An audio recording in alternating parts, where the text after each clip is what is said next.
pause à la bibliothèque de la Cité de Genève et l'émission de la radio de la Semaine de l'égalité s'apprête à commencer. Ce projet est un projet du Lab de Décadré. Décadré, c'est un institut de recherche et de formation pour l'égalité dans les médias, mais c'est aussi un espace d'accompagnement de projet par et pour les jeunes qui s'intéressent et ont envie d'explorer les médias avec un angle genre et égalité. Vous l'aurez compris, c'était pour nous une évidence de participer à cette Semaine de l'égalité. Et quoi de mieux qu'une émission radiophonique réalisée entièrement par des jeunes pour leur donner la parole sur des thématiques d'égalité. Je vous laisse en de très bonnes mains pour la suite de votre soirée et je vous propose de plonger immédiatement dans le cœur de notre sujet avec une première création sonore. Tu vas voir, on a tout bien préparé avant que tu arrives. Voilà, bienvenue dans ta chambre. Comme tu le vois, on a opté pour un thème dinosaure. Dinosaures ? C'est des très gros animaux qui existaient avant les humains. C'est super pour les garçons. Pourquoi ? Parce que... ils adorent ça. Ah. C'était la chambre de ta sœur avant, donc ce mur vient d'être peint en bleu. C'est assorti avec le mobile avion que tu vois au-dessus de ton berceau. Repeint ? Il était comment avant ? Il était rose, mais le rose c'est pour les filles. C'est pas pour tout le monde les couleurs ? Certaines, si. Le jaune c'est pour tout le monde. Mais le rose c'est une couleur de princesse. Les garçons, ils préfèrent les astronautes. Les astronautes ? Oui, les hommes qui vont explorer l'espace pour découvrir de nouvelles choses. Les hommes ? Mais les filles, elles ne font pas ça ? Si, elles peuvent. Mais elles vont pas beaucoup dans l'espace, les filles. Pourquoi ? Regarde, on t'a aussi mis un camion avec des grosses roues là-bas, pour faire des courses. Oh, et ça, c'est quoi ? C'est ta sœur qui a encore laissé traîner ses poupées. Elle adore jouer à la maman et les habiller. Pourrais jouer avec elle ? C'est pas dans la panoplie qu'on a prévu pour toi, ça. Tu veux pas plutôt faire du foot avec papa ? Plus tard, on viendra voir tes matchs le week-end ensemble. Regarde, on t'a même mis un ballon en mousse pour t'entraîner. Donc j'ai pas le droit de jouer à la poupée ? Si, t'as le droit. Mais les gens risquent de penser que... c'est une autre panoplie, ça. Et si tu l'as choisie... Oh non, pleure pas, on dirait ta sœur. C'est mal d'être comme ma sœur ? Non, pour une fille, c'est pas mal. Mais les garçons, ils doivent être forts et montrer l'exemple. Sinon, c'est aussi dans l'autre panoplie, ça.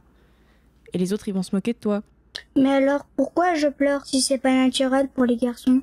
T'inquiète pas, on va t'apprendre à le cacher avec une autre émotion. Les garçons, ils sont pas tristes, ils sont en colère. Mais c'est pas la même chose. Non, mais ça fait un équilibre. Les filles, elles sont douces et gentilles, et les garçons, ils sont forts et courageux. Ça serait pas plus simple que tout le monde ait toutes les émotions ? Bah non, sinon pourquoi t'aurais absolument besoin d'une amoureuse ? Faut surtout pas que tu te sentes complet tout seul. D'ailleurs, dès que tu parleras à une fille, je te demanderai si vous êtes amoureux. Et puisque ça te gênera, tu resteras avec les autres garçons. Donc, vous voulez que j'aime les filles mais pas les poupées ? En résumé, c'est ça. Je suis née il y a 3 jours. Vous avez déduit tout ça de mon échographie ? Oui, allô, on est bien sur la radio de l'égalité ?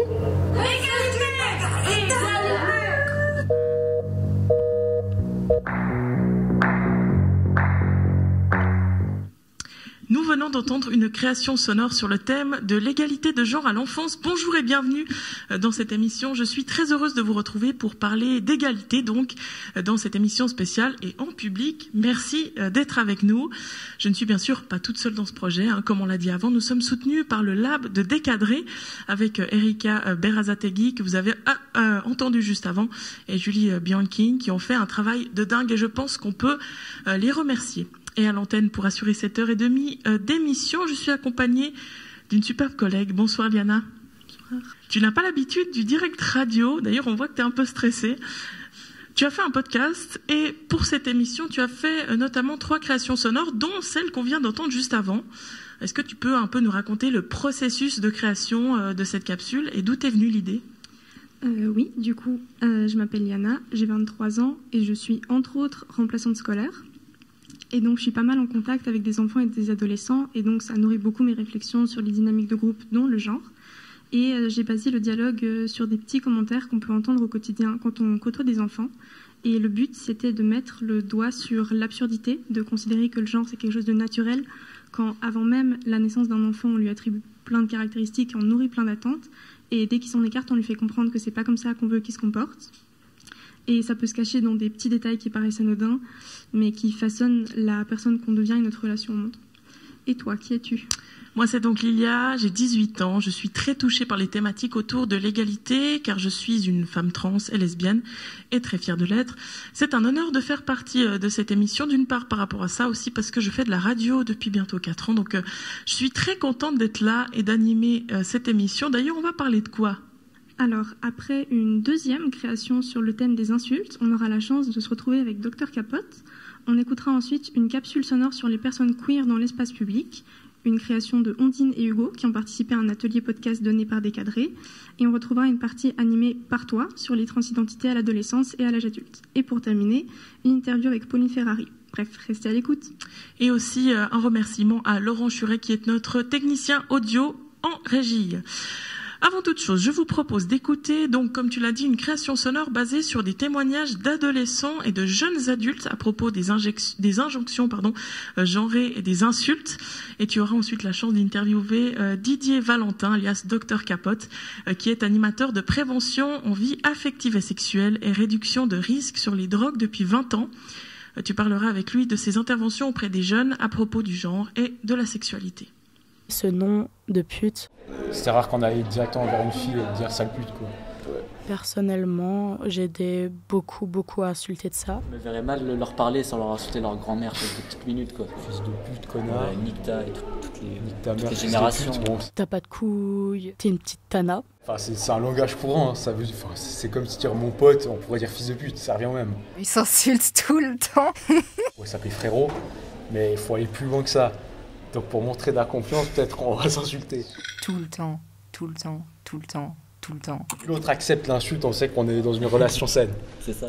Donc ils veulent vraiment mettre des mots juste pour dire pour montrer qu'ils sont forts. On s'est jamais posé de questions sur ce qu'était être masculin. Enfin, on est nous-mêmes, je pense qu'on réfléchit pas trop à ça, quoi. J'ai de nouveau envie de porter du maquillage, mais je le fais pas. J'ai peur qu'il me re-arrive ce qui m'est déjà arrivé. J'ai mis 2-3 bagues là depuis l'année passée, ils ont direct dit je suis gay.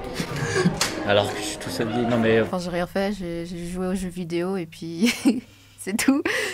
Dès le moment que c'est quelque chose qui ça leur plaît pas, ils vont me traiter de pute, j'ai l'impression. Ils vont juste penser à elle se fait baiser par tout le monde, c'est une pute. En tout cas, moi j'ai pas d'ego à être masculin. Tu perds face à une fille, là tu vas te faire harceler par les autres gars. Ils veulent pas qu'on les voit comment les hommes voient les femmes. Elles étaient très fortes pour des filles. Même les insultes, genre petite tana, fils de pute, ça va aussi insulter la femme. Elle ne mérite pas. Je pense pas qu'il y ait des gens qui ont été traumatisés par ça. J'espère pas d'ailleurs.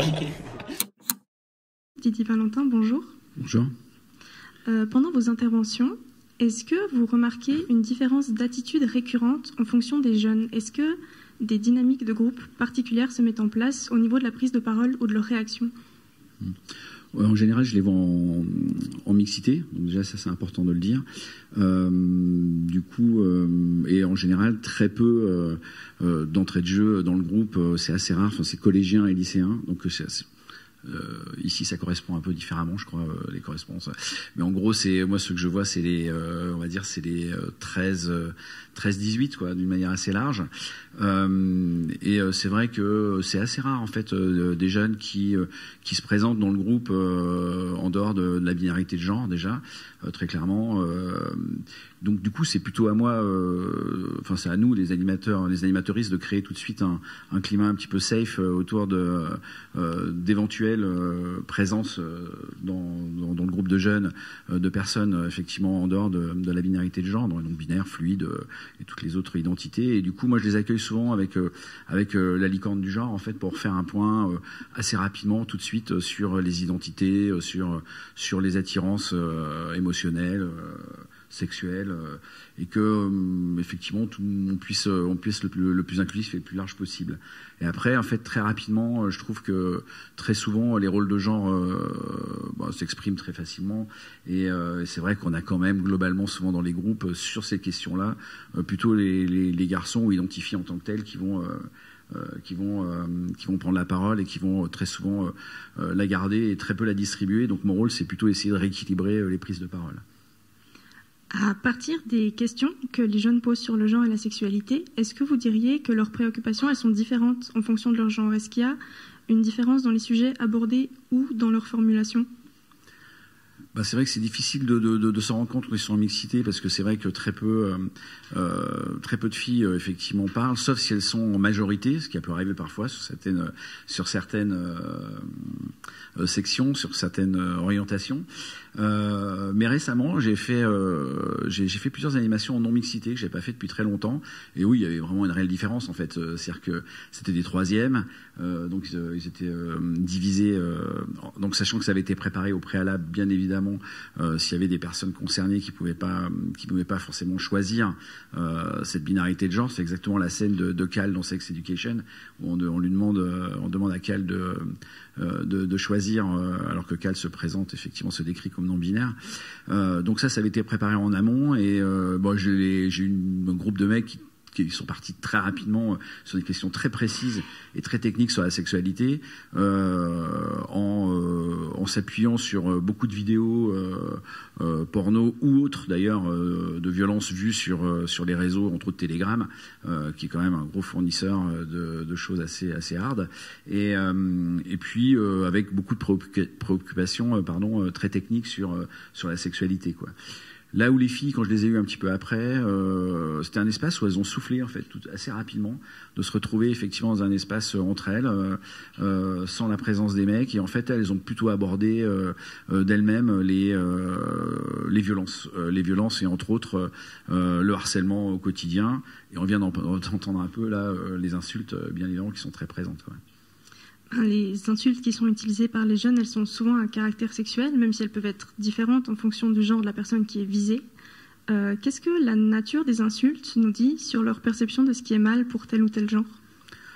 On peut remarquer assez rapidement quand même que les hommes, les garçons cis, sont souvent très, et entre autres dans le rap en fait, on est très créatif sur les mots autour de la sexualité des femmes. C'est-à-dire que chaque année on a un nouveau mot. Cette année c'était Tana, l'année prochaine il y en aura certainement un nouveau. L'année d'avant c'était Chouin avec Caris qui avait quand même lancé le truc.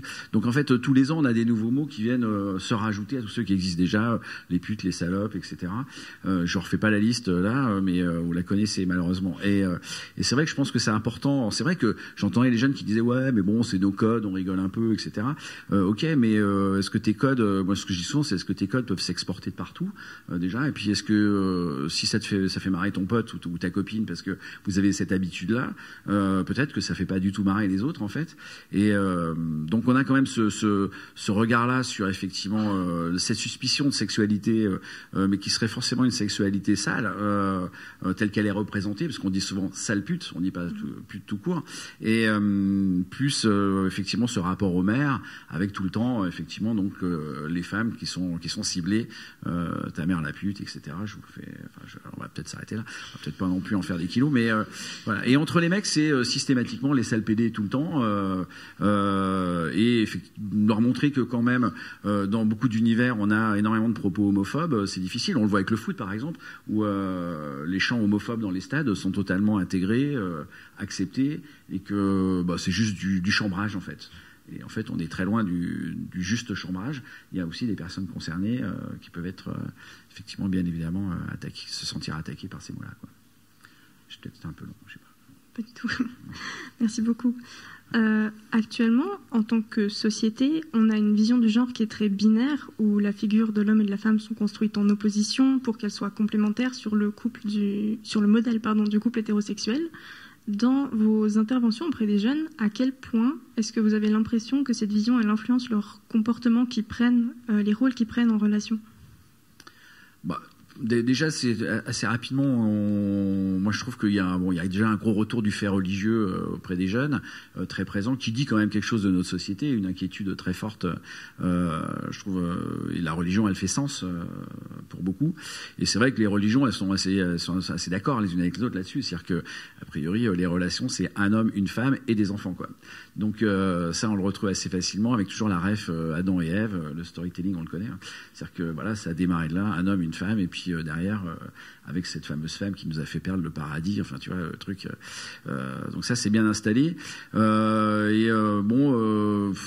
C'est pas toujours facile effectivement de sortir, mais je pense que c'est hyper important de tout le temps reprendre, à partir du moment où on parle des relations, la relation à l'autre, ce que serait dans le titre on disait vie affective et sexuelle, mais moi c'est le mot relationnel aussi qui est présent quand même dans le titre, vie affective, relationnelle et sexuelle, je trouve qui est important, parce que dans nos relations, bien évidemment on va pas toujours être dans des relations hétérosexuelles et hétérocentrées, et du coup c'est important quand même de toujours les reprendre pour bien mettre le point sur la diversité des sexualités et des attirances en fait. Donc ça, je pense qu'on le fait systématiquement, accepter ou pas, c'est pas un problème, il faut le faire quoi.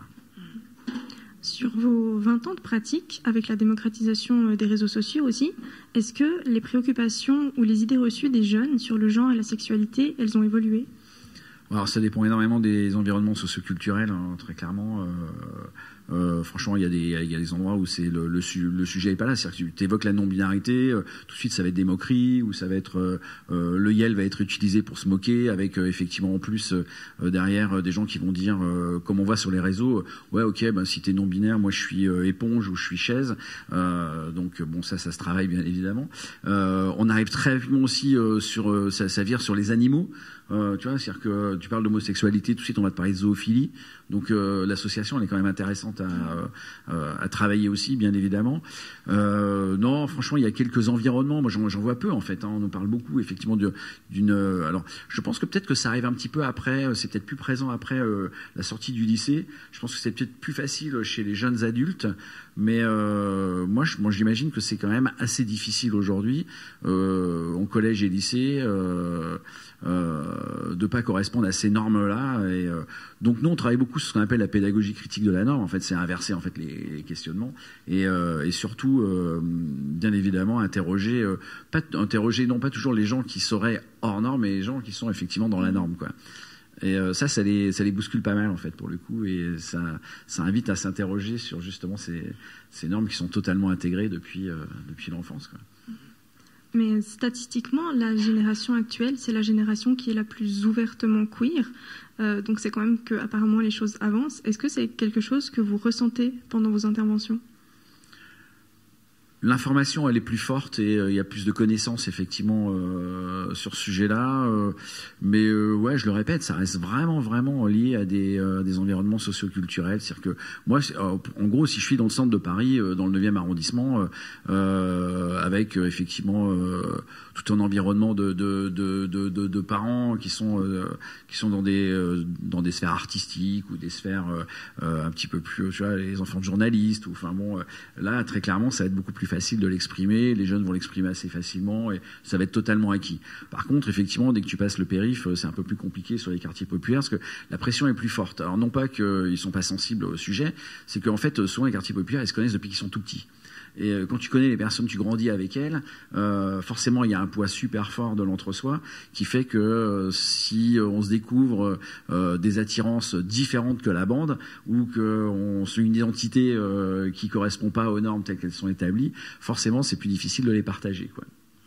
Donc on va essayer de travailler à une dimension. Enfin, moi j'aime bien travailler sur cette idée un peu intersectionnelle que finalement ils subissent des discriminations très fortes de la part des mêmes personnes pour leur religion, pour leurs origines, pour tout un tas de facteurs. Est-ce qu'on peut pas trouver un lien en effectivement les discriminations subies par la communauté queer et puis les leurs, qui quelquefois en plus les concernent en plus, mais pas officiellement, quoi. Merci beaucoup pour vos réponses. On va malheureusement déjà devoir s'arrêter là, mais bonne suite de soirée. Merci beaucoup. On va maintenant écouter une capsule sonore qui a été réalisée dans le cadre d'ateliers podcast donnés par le Lab de Décadré pendant cette semaine de l'égalité.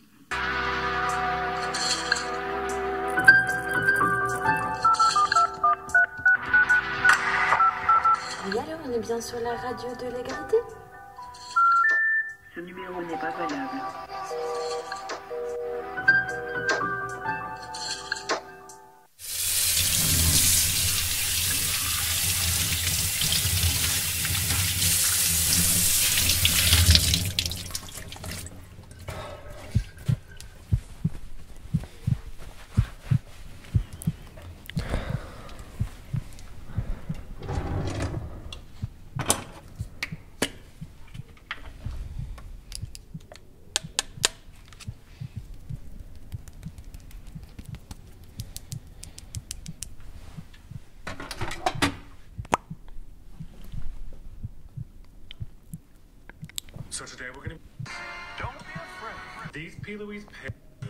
Incroyable. Magnifique.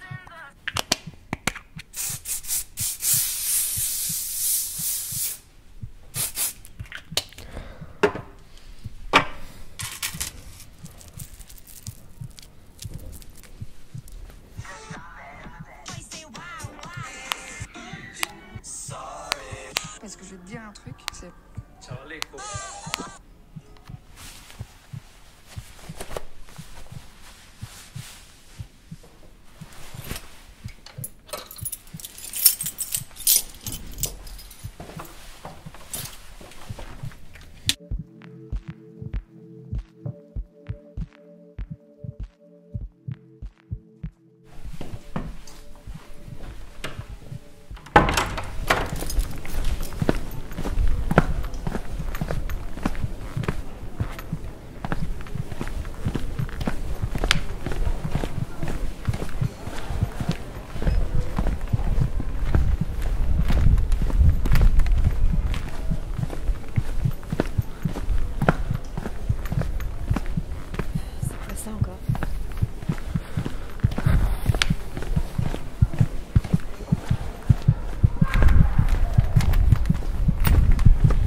Les coups. Tu vois?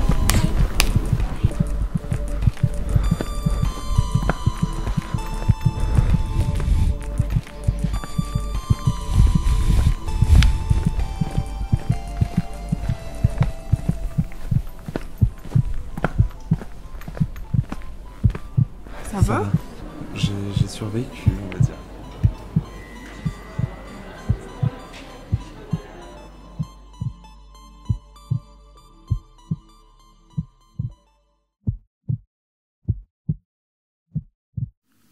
Bonsoir Ondine.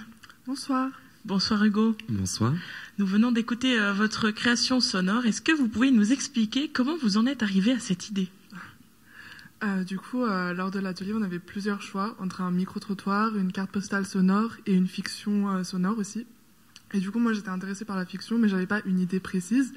Et en fait, j'ai discuté avec Hugo, qui m'a raconté un peu son idée de faire un montage sonore avec des sons de respiration, de battement de cœur, et aussi en lien aussi avec les réseaux sociaux pour transmettre l'anxiété qu'un jeune peut ressentir dans l'espace public. Et ensuite, on a décidé de centrer l'enregistrement sur l'expérience d'un jeune queer qui va dans l'espace public, inspiré un peu de l'expérience de Hugo. Et du coup, on trouvait que ça faisait vraiment sens parce que justement, beaucoup de personnes peuvent s'y retrouver. C'est quoi le message que vous avez voulu faire passer avec cette capsule ? Alors, pour le message qu'on voulait faire passer, c'était principalement de mettre un peu en tête aux gens qui sont pas forcément dans ma peau ou dans la peau de quelqu'un d'autre, que ce soit une femme voilée, une personne racisée, une personne queer, ou peu importe. Ce qu'on pouvait ressentir en fait dans la rue, ce que la société en fait, pardon, je suis un petit peu stressé puis le fait d'avoir réécouté ça m'a un peu chamboulé, j'avoue. C'est l'impact qu'a la société en fait sur nous, les réseaux sociaux aussi, ce que ça nous met en tête. Et en fait, je voulais vraiment expliquer un peu moi ce que je vis un peu au quotidien, parce que j'ai un look assez atypique, je suis queer, je suis drag queen. Je mélange un peu les deux genres dans mon look de tous les jours et je me maquille. Je vis dans une ville qui s'appelle Annemasse, qui est proche de Genève. Et en fait, quand je vais rejoindre souvent ma meilleure amie Ondine, souvent je lui dis en arrivant, quand elle me dit comment tu vas, c'est j'ai survécu. Parce qu'en fait, le trajet que je fais d'un point A à un point B est tellement angoissant, anxiogène à certains moments. Parce qu'en fait, à chaque fois que je me dis que je sors en étant moi, qui je veux être, je prends un risque tous les jours. Et c'était vraiment genre montrer l'impact que la société a sur qui que ce soit en fait. Je sais pas si je m'exprime bien, mais... Super bien. Voilà. C'est très touchant ce que tu dis. Merci. Merci beaucoup pour votre partage, Ondine et Hugo. Avec plaisir, merci à vous. On va se retrouver dans un instant après une interview préenregistrée d'une femme trans, Cyrielle, pour ensuite discuter avec Gabrielle, une jeune personne non-binaire de 15 ans. C'est toi, Lilia, qui l'a enregistrée il y a quelques jours et elle va nous parler de diverses choses par rapport à son parcours. Mais qu'est-ce que tu lui as demandé d'abord ? De se présenter, c'est déjà un bon début. Donc, Cyrielle, j'ai 48 ans et je suis une femme trans. Voilà. Je sais pas quoi ajouter pour l'instant. Voilà, donc je pense que ça résume tout. Tu m'as dit que tu avais commencé à prendre conscience de ta transidentité vers les 14 ans, à peu près 14 ans et demi. C'est ça, est-ce que tu peux nous raconter un peu ce processus du coming in ? Alors dans mon cas, ça a été assez long puisque mes premières incongruences ont commencé vachement plus tôt. Ont commencé vers 2 ans et demi, 3 ans.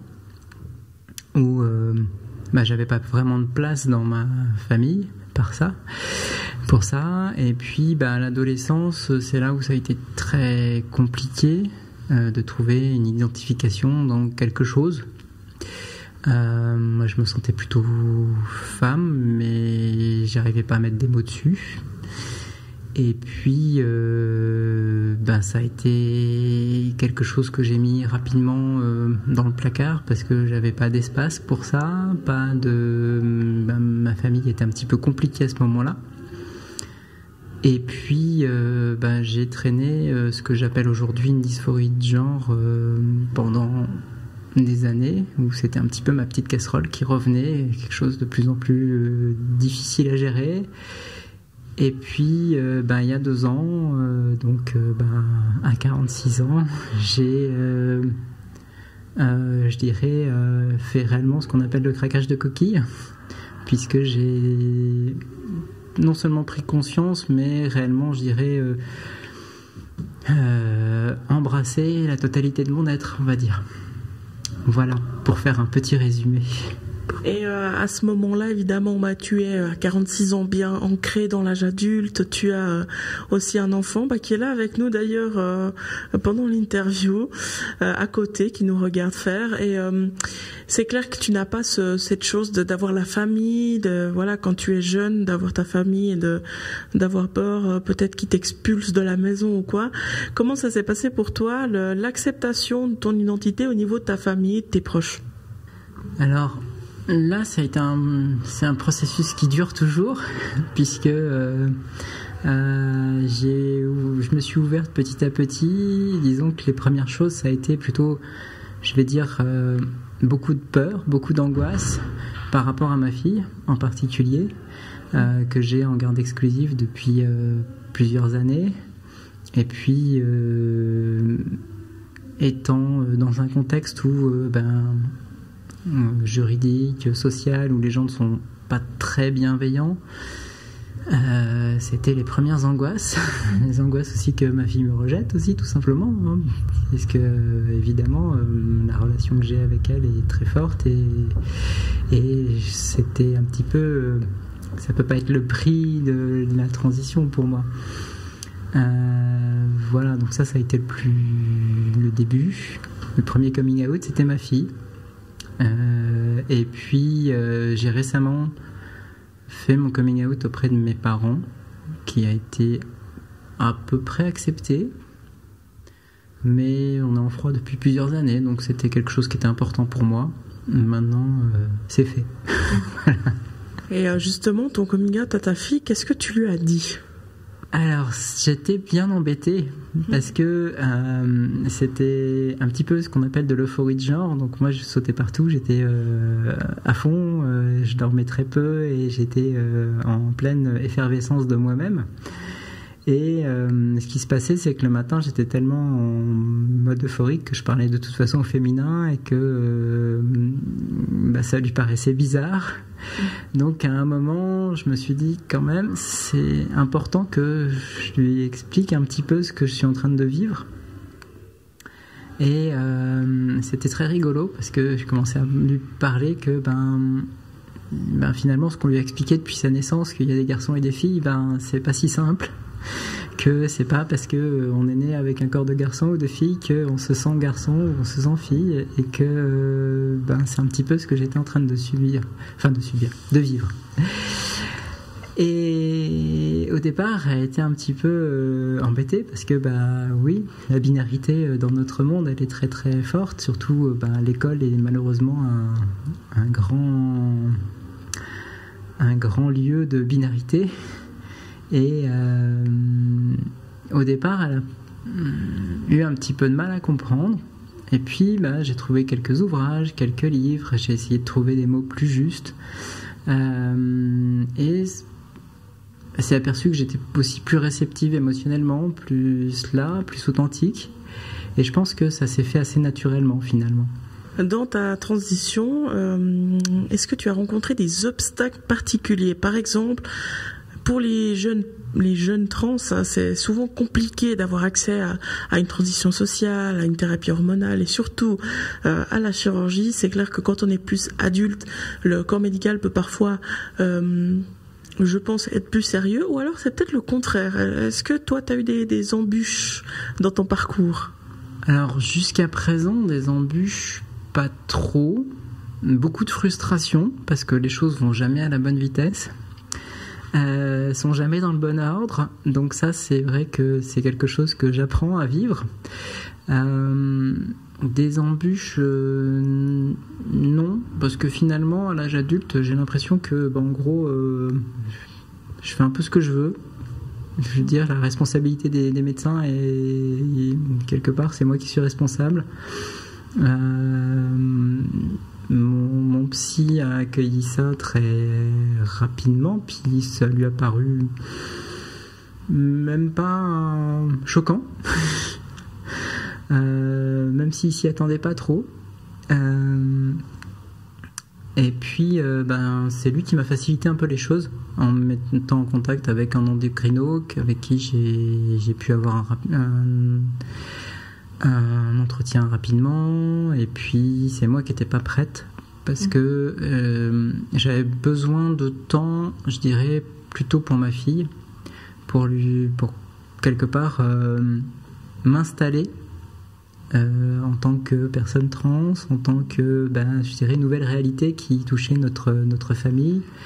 Et j'ai pris plus de temps que ce que j'aurais voulu.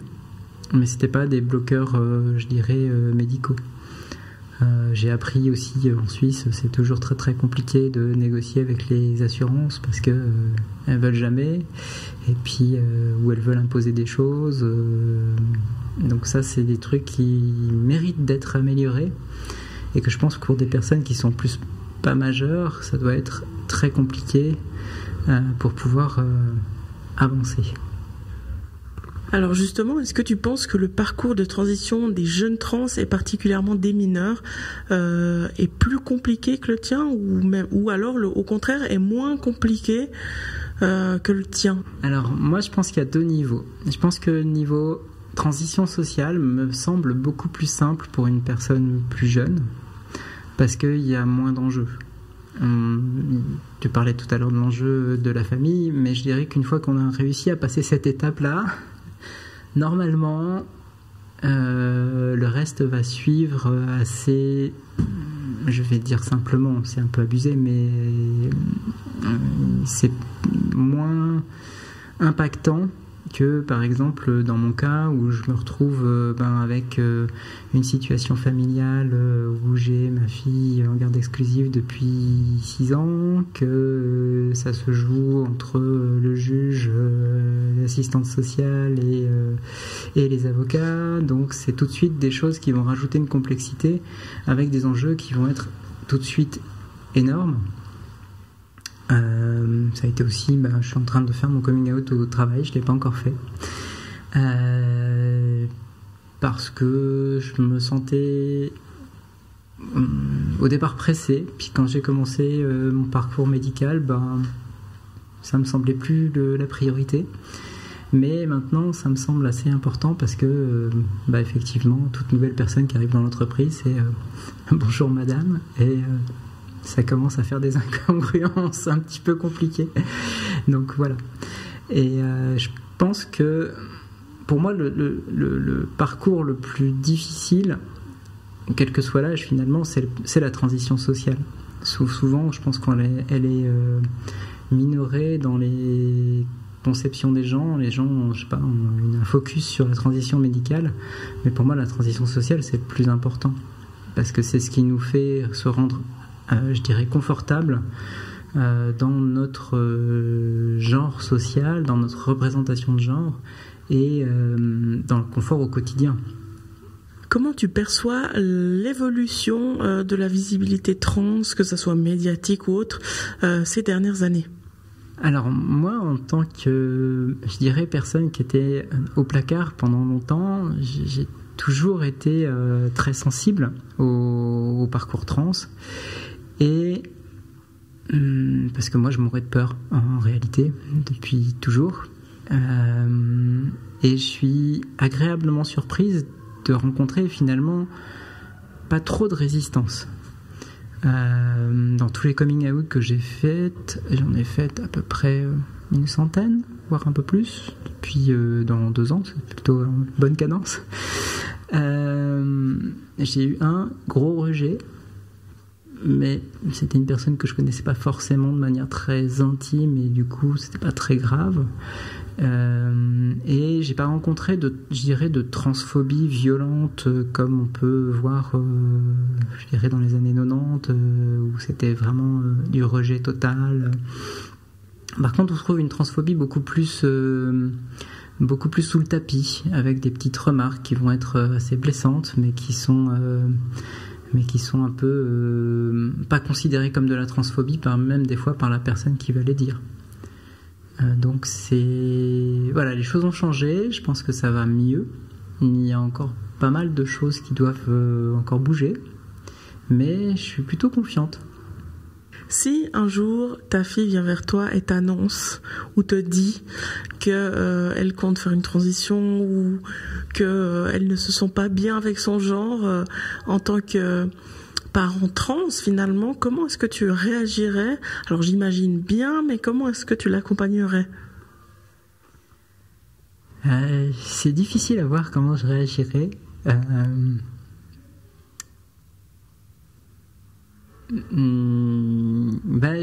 J'avoue que je pense que je m'effondrerais en larmes. Déjà, c'est la première chose, parce que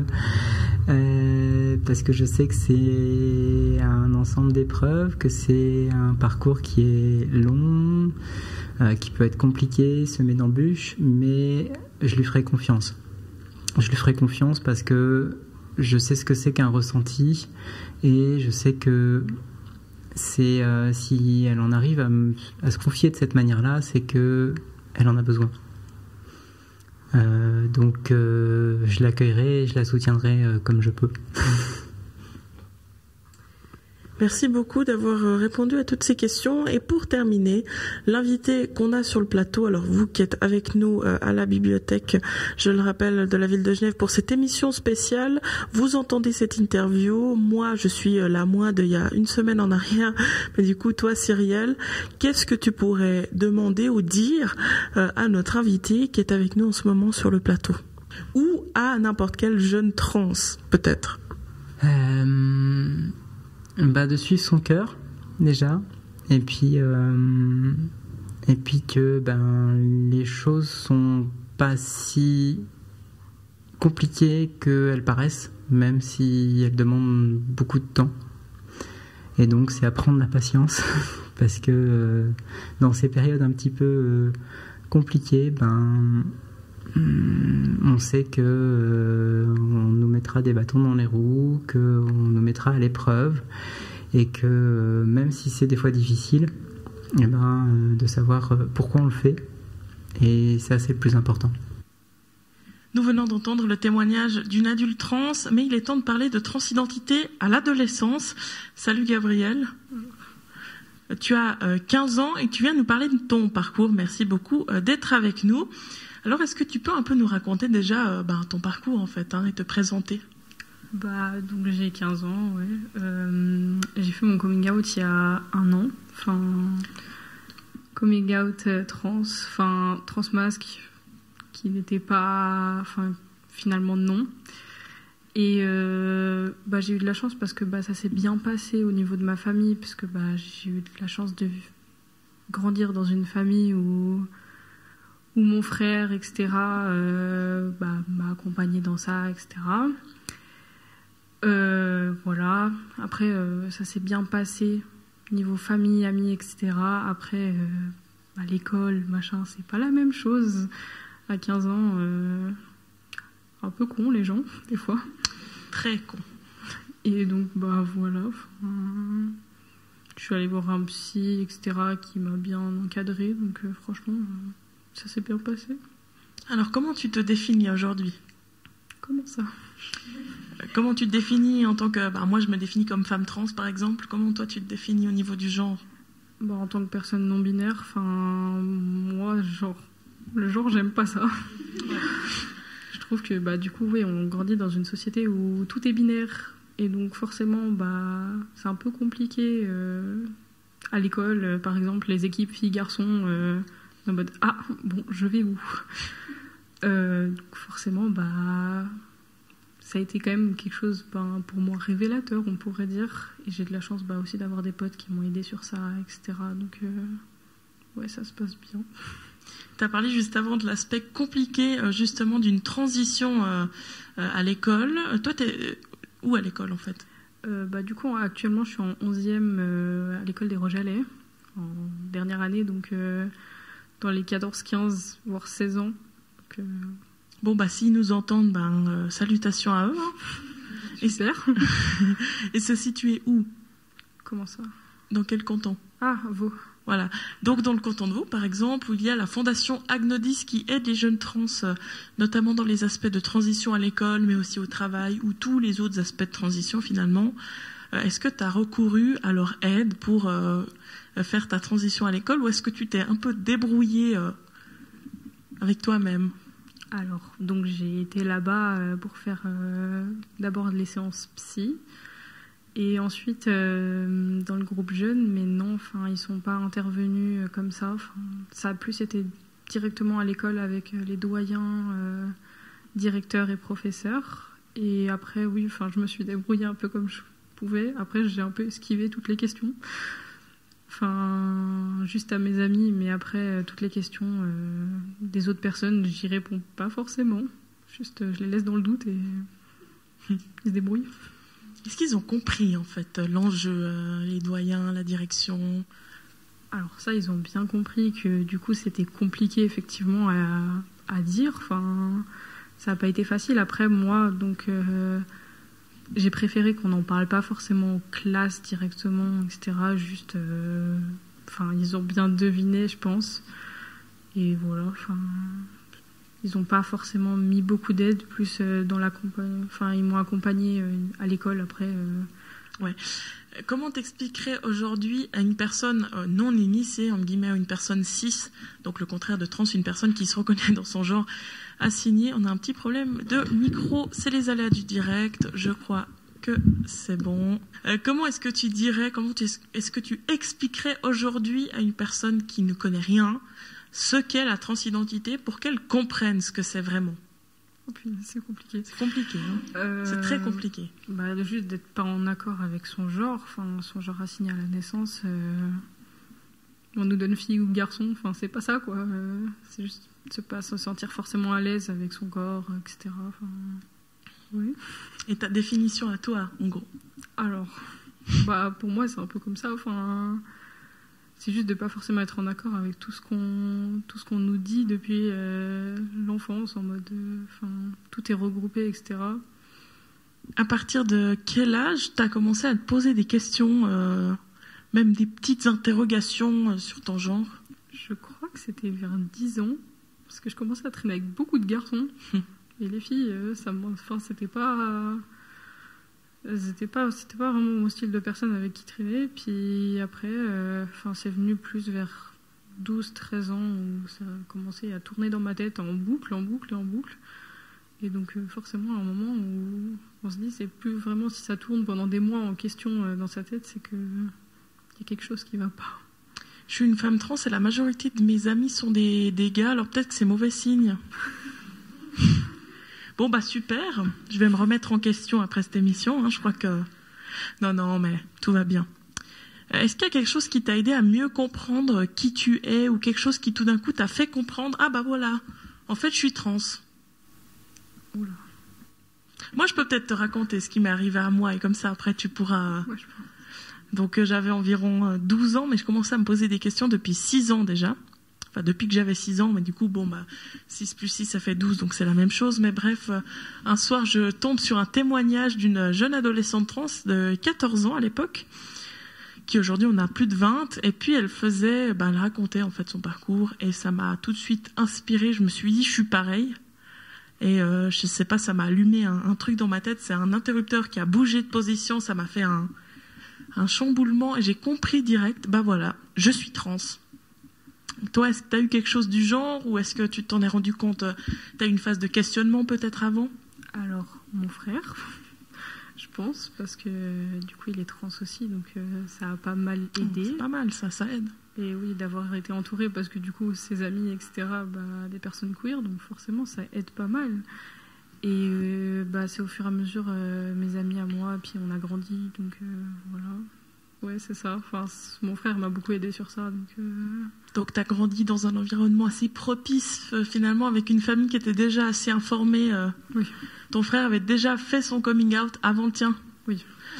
Et la première fois que tu as parlé de ta transidentité à quelqu'un, que ce soit quelqu'un de ta famille ou autre, comment ça s'est passé?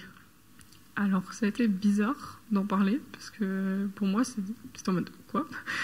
Et donc, ouais, ça m'a fait je sais pas, c'était bizarre d'un coup d'en parler comme ça, ouvertement, etc. Quand j'ai choisi mon prénom,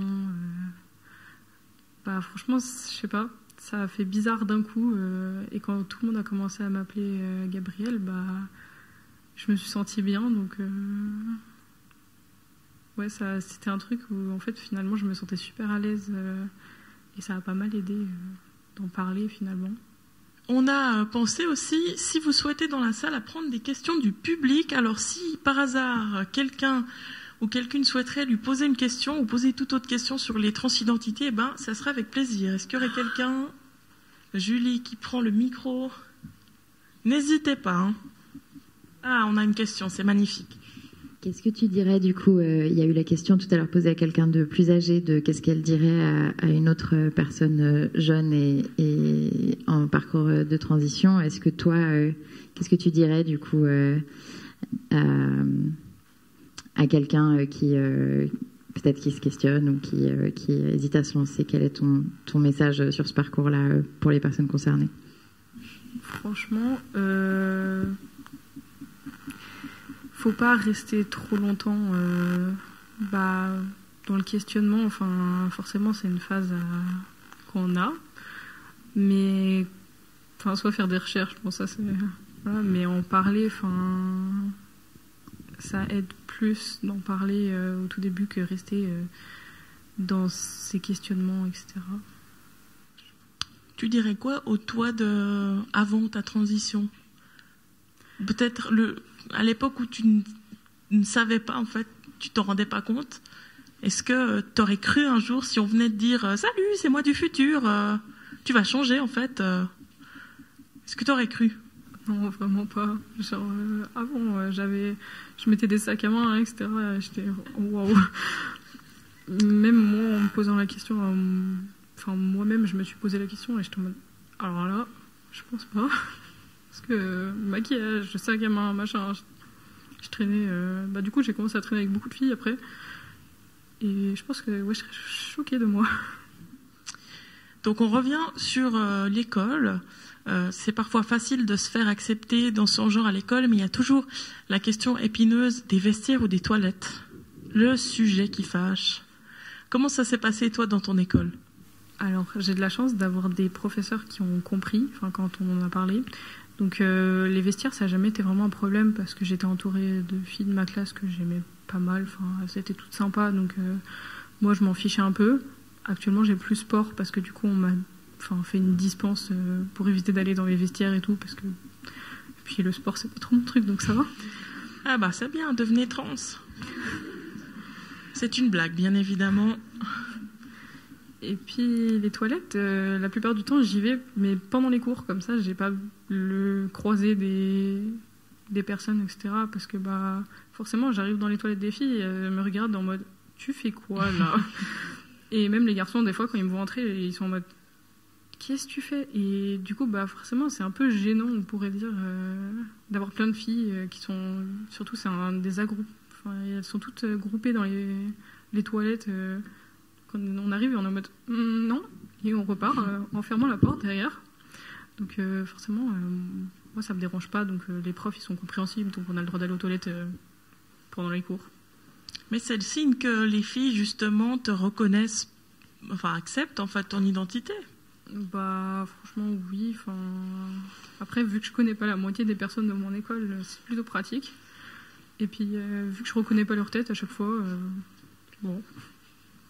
Alors, on a de nouveau une question, mais de Julie cette fois-ci. Oui, moi j'avais une question. Donc, tu as parlé d'abord de te définir en tant que transmasque et ensuite non-binaire, si je ne dis pas de bêtises. Est-ce que tu serais d'accord d'expliquer ce que c'est la différence pour toi et qu'est-ce que ça veut dire pour toi d'être non-binaire et pas transmasque? Merci pour ta question. Alors, au tout début, je me suis dit, oh, je veux prendre de la thé, etc. Je veux avoir des muscles, une moustache et machin. Donc de la testostérone. Voilà. Et l'hormone des mecs. Et faire une torso et machin. Et pour moi, vraiment ressembler à un mec cis, ce qui est plus vraiment d'actualité. Et oui, donc quand j'ai compris, parce que du coup j'ai des potes qui sont non-binaires, et moi au début pour moi c'était pas ça.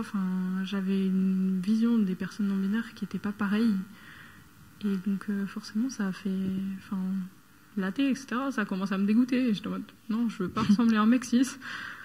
Et donc voilà, juste. Pour moi, du coup, transmasque, c'est plus vouloir ressembler à un mec cis ou à peu près. Et non-binaire, pas forcément veut ressembler à personne.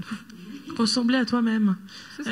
Et si tu peux juste expliquer à nos auditeuristes et à notre public ce qu'est une torso, du coup. Donc c'est l'ablation de la poitrine, complète. Et voilà. Je sais pas si... C'est très bien. Et on a une question dans le public. Oui, du coup, moi j'aimerais bien savoir, tu as dit que dans ta famille ça s'était bien passé, que tu avais été bien accompagnée par ton frère, et j'aimerais bien savoir aussi s'il y a des choses qu'ont fait tes parents ou ton entourage proche qui t'ont aidé. Et puis, moi par exemple, je suis la maman d'un petit bébé de 2 mois, je sais pas. Peut-être c'est un petit garçon, peut-être c'est une petite fille, peut-être c'est une personne non binaire. Et puis du coup, je me demande qu'est-ce que moi je pourrais faire pour que ce bébé puisse être lui-même ou elle-même ou être lui-même le plus vite possible et le mieux possible et être accompagné le mieux possible. Voilà. C'est une super question, merci. Alors, dans ma famille, oui, donc ça s'est bien passé parce que j'ai de la chance d'avoir une famille très ouverte avec ça. Et en m'aidant, c'était plus, en comprenant et sans forcément faire des remarques. Du côté de ma mère, en tout cas, après, on a une famille un peu bizarre du côté de mon père, donc ça joue pas trop, mais c'est pas grave. Et ils ont tout de suite compris, etc. Ils m'ont posé des questions, comment je voulais qu'on me genre, etc. Donc ça, j'ai trouvé ça super chou. Et ils sont juste compréhensifs. Déjà, ça, c'est énorme. Ne pas avoir de remarques, etc. Après, les petits ou ceux que je vois moins, là, des fois, ils se posent des questions, mais voilà. Et puis, pour votre enfant, votre bébé, je crois 2 mois, c'est ça ? Moi, je dirais juste ne pas le mettre dans une case binaire. pouvoir lui laisser l'opportunité de jouer avec des poupées ou avec des camions ou avec les deux, c'est cool aussi. Et oui, c'est ça, juste ne pas se mettre dans une case et c'est très bien. Enfin, c'est déjà le mieux, je pense, qu'il puisse avoir pour un petit. Bon, là, 2 mois, c'est peut-être encore un tout petit peu petit. Ouais, j'allais dire la même chose. Je pense que ce que fait la mère qui a incarné Liana dans la capsule de début, il faut surtout pas le faire, mais juste accompagner son enfant. Et puis si un jour il vient et te dit je suis trans, et l'accompagner au mieux, mais pas voilà, il faut pas s'y attendre entre guillemets. Il faut, je dirais personnellement, il faut être prête en fait à accompagner que ce jour arrive. Il faut être prête parce que je pense à mon parcours. Personnellement, mes parents m'ont soutenue, m'ont d'emblée dit notre but c'est que tu sois heureuse. Enfin, heureux à l'époque. Mais ils n'étaient pas prêts, je pense. Ils n'étaient pas prêts. Donc c'est ça qui a fait que c'était compliqué un petit peu. Donc soyez prêts, c'est le message. Toi, Gabrielle, qu'est-ce qui t'aide à te sentir bien au quotidien ?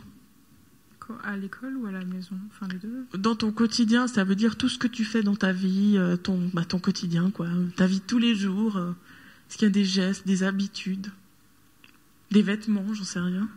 Alors, je vais dire un truc bizarre, mais la musique, enfin, je pense qu'on me croise dans la rue, j'ai habituellement tout le temps mon casque sur les oreilles, ce qui aide beaucoup, comme ça on voit pas le regard des gens, etc. Parce que bon, voilà. L'art aussi, c'est bien, c'est... comme on dit, avec mes potes très gays. Donc, puis, ouais, enfin... je sais pas, enfin, il n'y a pas de truc non plus de fou. Enfin, juste être moi-même au quotidien, sans forcément atteindre le regard des autres, etc. Parce que ça, le regard des autres, au début, c'était un truc qui m'effrayait, etc. Et puis, au final, les gens nous regardent toujours un peu bizarre et de travers. Donc, bon, on peut faire avec. Après, c'est compliqué à esquiver quand les regards sont fixés. Mais enfin, juste être moi et faire ma vie que j'ai envie, enfin, sortir, etc. Est-ce que ça t'arrive d'avoir des moments de doute ou de stress liés à ta transidentité ? Alors, oui, forcément. Surtout, enfin, je dirais plus. Quand j'ai dit à ma mère que je voulais absolument, par exemple, prendre de la thé, enfin, finalement, non, j'ai pas trop envie. Et enfin, forcément, il y a des doutes. Des fois, je me remets en question, etc. Des fois, je trouve ça bizarre parce que je suis super euphorique en ayant un binder. Et quand je suis allée me couper les cheveux, j'étais en mode waouh. Peut-être expliquer le binder du coup. Alors, du coup, c'est à la place de. En attendant la torso, c'est un vêtement compressif pour la poitrine pour éviter de la voir. Je crois que j'ai pas d'autre définition de ça. Ouais, c'est juste. Puis, ouais, enfin. À part le groupe jeune d'Agnodis dont on parlait avant, est-ce que tu trouves du réconfort dans des communautés en ligne ou d'autres groupes de soutien ? Est-ce que tu trouves que ces communautés queer, elles aident à être soi-même et à pouvoir s'affirmer ? Alors oui, en étant par exemple chez Vos Queer, là c'est beaucoup, enfin il y a beaucoup de diversité et tout, et on se fait des copains et ça c'est cool. Et après j'ai un groupe de potes queer aussi, donc ça aide pas mal. Enfin, il n'y a pas de personnes hétéro, je crois, dedans. Pas de personnes hétéro cis, en tout cas. Et donc, être entouré de personnes queer, ça aide toujours. Ça aide. Est-ce que tu penses que des potes cis hétéros aideraient, ou alors au contraire, est-ce qu'ils feraient du mal ? Alors, ça dépend. Des gens compréhensifs, pas des transphobes, ça serait un peu nul. Ça dépend. Franchement, ça dépend. Enfin, j'ai des potes à l'école qui sont hétéros cis. Ils sont ouverts. Il y en a certains qui sont pas ouverts, mais on fait avec.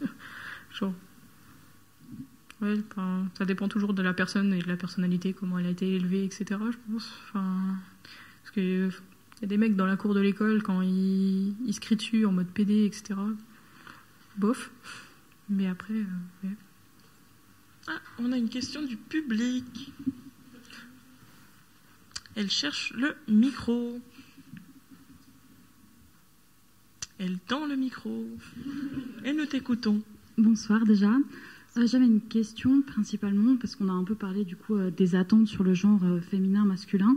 Mais est-ce que tu as l'impression que depuis que tu as fait un coming out non-binaire, il y a aussi des attentes projetées là-dessus, sur, je sais pas, ton apparence physique, les pronoms que tu vas utiliser, ou quelque chose que tu n'as pas ressenti, enfin principalement en dehors de tes cercles queer d'amis? Alors, comment dire ? Les gens ont l'attente forcément, par exemple, que j'utiliserais le pronom yel, etc., que je n'utilise pas forcément parce que des fois je me sens pas vraiment à l'aise avec. Enfin, voilà. Puis les attentes, il y en a pas forcément. Enfin, ils attendent juste pas que je ressemble à une fille, mais en même temps que je ressemble à un garçon, donc c'est un peu compliqué.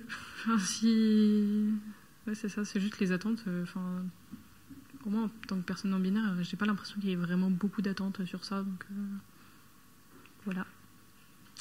Merci beaucoup. On va juste dernière question avant de conclure. Qu'est-ce qu'on peut te souhaiter pour ton avenir? Oh, je sais pas. Que ça se passe bien. Que ça se passe bien. Je pense que c'est le message à retenir. Merci beaucoup Gabrielle d'avoir été avec nous et puis bonne suite de soirée. Et merci Lilia d'avoir animé cette discussion. Merci, et tout ça nous fait se rendre compte que l'intersectionnalité des luttes est très importante. Justement, on va s'écouter une création sonore qui en parle, qui a été faite, je le rappelle, dans le cadre d'un atelier podcast donné par le Lab de Décadré, qui a été réalisé par Irène, Maria et Gabrielle. Attention, trigger warning, elle contient des témoignages de violence. Selon toi, que signifie la discrimination ? Ça signifie qu'il y a des choses qui sont injustes alors que c'est bête. Discrimination en fonction de... Je sais pas, de... En fonction de... J'avais pas le dire. D'une race ou d'un statut particulier. Bah, j'aurais dit que c'est l'idée d'agir différemment selon un caractère spécifique d'une personne, qui n'est pas forcément un choix, mais une façon d'être, quoi. C'est le fait d'observer la différence et de la noter et de la faire remarquer. Ah, c'est difficile comme question, hein. Quand quelqu'un ne t'écoute pas, tes problèmes ou tes besoins. Pour moi, c'est quand on se fait rejeter ou quand on se fait mettre de côté, soit pour notre genre, soit pour une raison physique. C'est de traiter un groupe basé sur son ethnicité d'une façon différente et de façon non égale, en fait. Ce que je dirais, ma définition de discrimination via les datas que j'ai collectées avec le temps, mais jamais regardé dans le dictionnaire. Est-ce que vous avez déjà vécu une situation de discrimination et vous voulez en faire part? Non. J'ai jamais vécu, je crois. Je pense que oui, mais il n'y a rien qui me vient là, donc je sais pas. Il n'y a pas d'exemple qui me viennent forcément en tête. Moi, étonnamment, ça va. J'ai envie de dire, étant en école d'ingénieur, discriminé peut-être en étant une femme, en fonction des connaissances ou ce genre de choses. Ouais, je pense que je dirais ça. Je travaille avec d'autres personnes masculines, parce que c'est un milieu très masculin. En tant que femme, t'as toujours besoin au bout d'un moment de prouver que t'as ta place avant d'être acceptée. Et ouais, notamment le truc de pouvoir jouer au foot quand on est petit. Il fallait d'abord montrer que j'étais capable de jouer et après là ils m'acceptaient. Mais il fallait faire une certaine performance pour après être acceptée parmi eux, quoi. J'ai 2 nationalités. Je suis marocaine et italienne. Et quand j'étais à la crèche, j'avais une enseignante. Elle était un petit peu violente avec moi parce que je suis née au Maroc et donc la langue italienne c'était pas ma première langue, donc j'arrive pas à comprendre comme tous les enfants, et donc elle était toujours fâchée contre moi et elle m'a tapé. Elle était vraiment violente avec moi et elle m'a dit toujours de dire rien à mes parents et j'ai écouté, mais ça fait un jour qu'une fois elle m'a pris pour les cheveux. Elle m'a mis dans la toilette et elle m'a chiuso dentro. Ah oui, elle fermait la porte. Elle m'a laissé là avec seule lumière, sans rien. Et avec cet épisode, après j'ai dit tout à ma mère et ma mère elle était allée à la police. Le policier qui m'a arrêté m'a dit tout simplement, c'est dommage, c'est vraiment parce que tu es noir quand tu vas en prison. Donc c'était mon histoire. Est-ce que ça te parle, la discrimination positive? Est-ce que pour toi c'est quelque chose qui existe ou... Je sais pas, pour moi le terme est négatif. Oui, c'est vrai. Après, je sais pas, c'est ça, le terme il est bizarre, mais par exemple, je pense qu'il y a certaines personnes qui voient les quotas dans par exemple les représentations des postes politiques, etc., qui peuvent ressentir ça comme une discrimination. Mais d'un autre côté, c'est tellement bénéfique d'un point de vue de représentation que, je veux dire, si on était dans un monde parfait, effectivement, on n'aurait sans doute pas besoin, mais on n'est tellement pas dans un monde parfait que probablement que là, maintenant, au moins temporairement, c'est probablement positif, quoi. C'est 2 mots contradictoires, discrimination positive. Tu t'entends parler quand tu dis... Non, je rigole.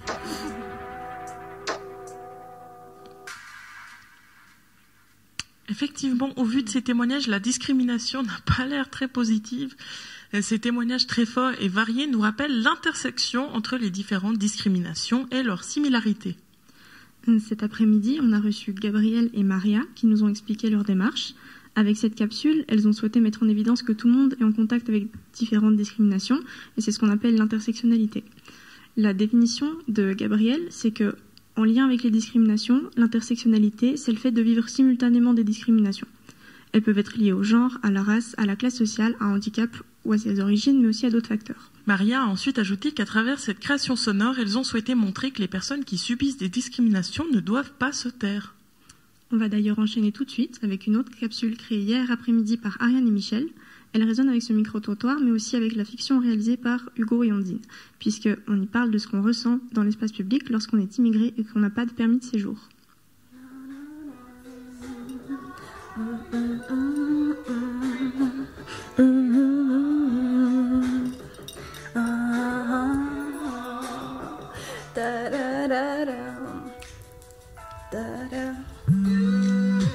Let's go!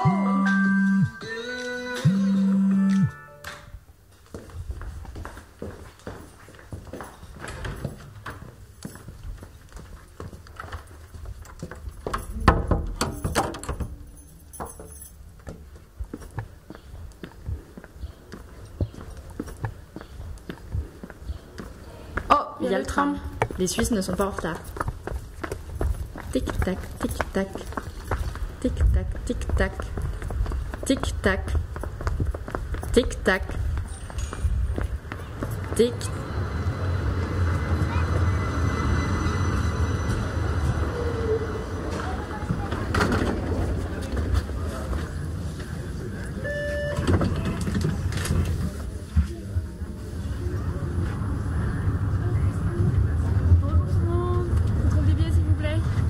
T'as pas de permis, t'as pas de permis, t'as pas de permis, t'as pas de permis, t'as pas de permis, t'as pas de permis, t'as pas de permis, t'as pas de permis, t'as pas de permis.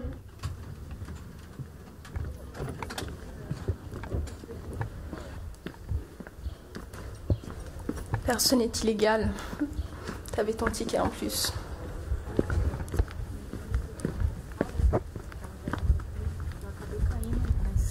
Todo mundo rindo, não acho nada engraçado.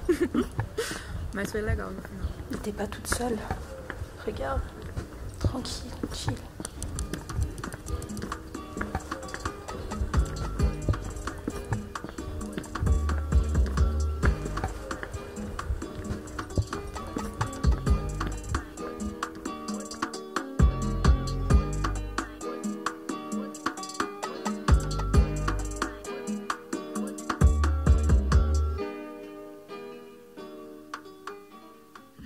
On a pu donc écouter cette capsule réalisée hier par Michel et Ariane qui suivent le parcours Trait d'Union et Vase, un programme d'accompagnement pour les jeunes de 18 à 25 ans. La capsule a été imaginée à partir de leurs vécus respectifs et on a la chance d'avoir quelques mots de Michel qui nous raconte ce qui était important pour elle dans cette histoire. Tout d'abord, la première partie de la capsule qui parle de comment, quand on n'a pas de permis de séjour, on se sent réduite à ça. Cette anxiété d'appartenir, en fait, de bien faire, ça la tracasse. Chez les Suisses, on fait comme les Suisses et les Suisses ne sont pas en retard. C'est là que monte un contrôleur. Face à cette autorité, elle panique. Elle confond presque permis avec titre de transport. Après tout, c'est un peu la même chose, quoi. C'est un bout de papier, c'est 2 bouts de papier qui donnent un droit, un certain droit. Et là, elle avait en fait son ticket de bus. Elle avait le droit d'être dans ce tram. Mais aussi l'autre aspect important qui est lié à la multiculturalité présente en Suisse et de la douceur que ça apporte. En passant, il y a la voix d'une femme parlant portugais.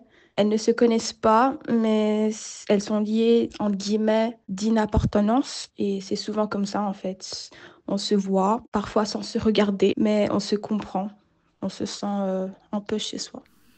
Merci encore à Ariane et à Michel pour leur création. On va maintenant pouvoir écouter une autre création sonore sur l'utilisation des réseaux sociaux par les jeunes. Mais je pense que les réseaux sociaux, ça fait empirer la vraie vie. Là, on commence à régresser. Enfin, la bagarre entre les genres, en fait. Puis c'est vrai que je pense que dans les réseaux sociaux, c'est le pire truc parce que les commentaires empirent aussi. peu tout, Insta, TikTok, Snap. TikTok, Insta, Snap. YouTube ou stream Twitch, des choses comme ça. Les algorithmes savent très bien ce que j'attends. Beaucoup de jeux vidéo, de compétition, d'e-sport un peu. Pas mal de sport, j'ai. Des influenceurs qui font beaucoup de drama, qui veulent faire beaucoup de vues. Surtout de l'art et puis des mimes, des vidéos drôles comme ça. J'ajouterais aussi un peu tout l'humour, brain rot. Moins ça a d'intérêt et plus c'est drôle en fait. Juste. Ouais. En fait, le seul truc qu'on fait, c'est qu'on se réagit à nos vidéos juste en mettant un emoji. Même plus on répond. Sur TikTok, c'est pas mal ça maintenant, les influenceurs te disent il y a une marque qui m'a envoyé ça, c'est super, allez regarder. Et moi, j'ajouterais aussi l'idée que les influenceurs, ils essaient d'amener des idéaux. Très souvent, par exemple, les hommes se plaignent du style vestimentaire des femmes. Parce que c'est là où sont les jeunes et c'est là où ils peuvent facilement influencer les jeunes. Si elles ne veulent pas être dérangées, qu'il faut qu'elles s'habillent à telle et telle manière. Sauf qu'au final, elles sont dérangées pour tout, de toute façon. Il y a eu toute une période où il y avait Andrew Tate, mais tout le monde l'a eu. Après, ça ne va pas m'influencer pour que j'aille frapper ma femme dans 20 ans. Je sais faire la différence entre un Reels Insta et un comportement à avoir dans la vraie vie. Et que des hommes sont venus justement poignarder même des mineurs, voilà, des petites filles, parce qu'elles étaient fans de Taylor Swift et puis eux, ils n'aimaient pas Taylor Swift. Je tombe pas sur du contenu vraiment où j'ai une écriture en blanc qui est marquée « Fuck les femmes » ou je sais pas quoi.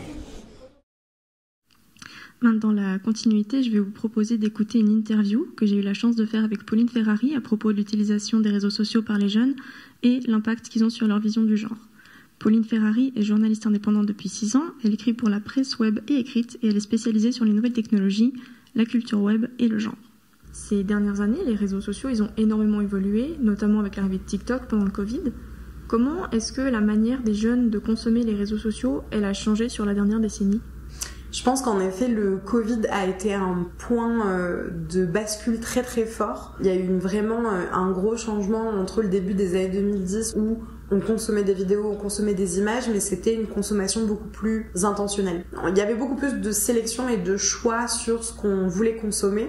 Ce que TikTok a vraiment changé, et particulièrement en plus avec cette période de confinement et donc de retrait sur les réseaux sociaux, c'est de consommer du contenu à la chaîne, parfois même sans se souvenir de ce qu'on vient de consommer. Toutes les autres plateformes se sont adaptées à cette règle-là de TikTok en proposant des contenus toujours plus courts qui visent en tout cas à générer toujours plus d'engagement. C'est beaucoup dans un objectif de choquer, d'enrager, de faire rire, de faire pleurer, mais devenu une consommation très émotionnelle qui sert aussi aux multinationales du numérique et qui impacte profondément les ados aussi dans leur manière de consommer parce que ils sont traversés par 8 émotions en moins d'1 minute. Et c'est difficile à analyser cognitivement, quoi. Actuellement, c'est quel type de contenu qui est le plus recherché et consommé par les adolescents sur les réseaux sociaux ? Dans les formats, on reste donc sur du format court, même si on va être sur du 20 minutes sur YouTube, notamment pour certains de leurs créateurs de contenu préférés qui vont faire des gros concepts, etc.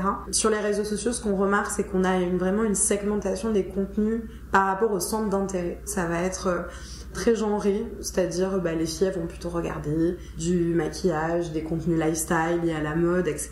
Mais parce que les algorithmes leur poussent aussi des contenus dans ce sens-là. Et de l'autre côté, les garçons, ça va être plutôt autour du jeu vidéo, de l'automobile ou des contenus humoristiques très masculins, quoi, où on se moque des femmes, ce genre de choses. Et des contenus principalement aussi sur le sport. Et après, en fait, les ados utilisent les réseaux sociaux comme des barres de recherche, en fait.